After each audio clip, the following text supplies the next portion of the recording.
Do you think the Americans, as it were, know who they are? Understand where they come from, understand their purpose here? No, they don't have a clue. They're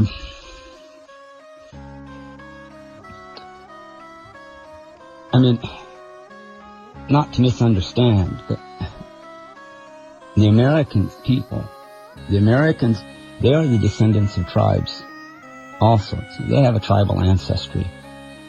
And it's in the genetic memories, and it's way back. I mean, it goes through time. But we are all the descendants of tribes.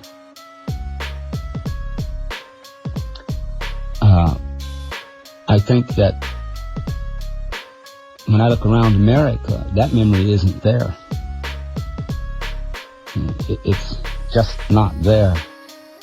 So that's why I say they don't really know who they are. It's not that they can't find out or cannot bring, or it's not that consciousness can't be brought back to things, but at this point, just the way that things are. No, it's like, it's about, let's look at the past.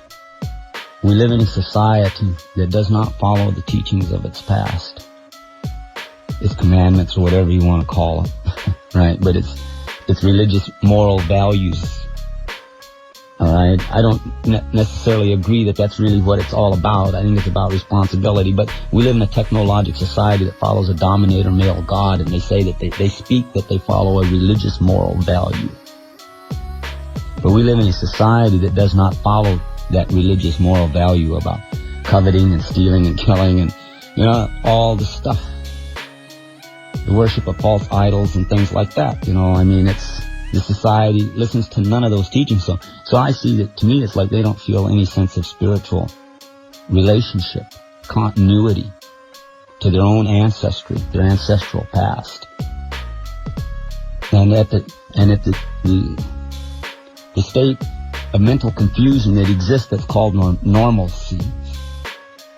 All right, they are tolerating a situation in life where they continually and perpetually feel powerless. And because they tolerate and perpetuate that situation, they are spiritually disconnecting themselves from their descendants, from their future. Because the environment is continuing to be attacked, the life support systems of the planet.